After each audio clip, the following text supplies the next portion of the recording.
ஆகவே தராவீஹ் தொழுகை என்பது ஒன்று உண்டு.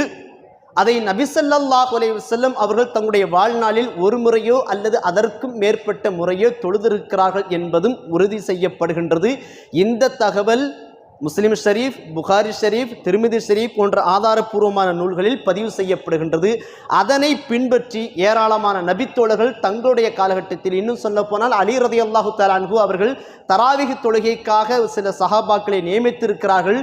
வித்ரு தொழுகையை அவர்கள் தொழ வைப்பார்கள் என்பதாக அவர்கள் கீழாக வரக்கூடிய பல தகவல் நமக்கு காண கிடைக்கின்றது.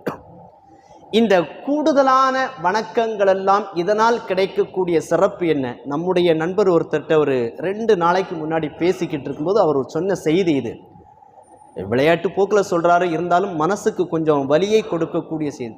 சுன்னத்து தானே, நஃபில் தானே, இதெல்லாம் ஒரு பெரிய ஒரு விஷயம் இல்லை, அதெல்லாம் தொழுது என்ன ஆக போகுது, நான்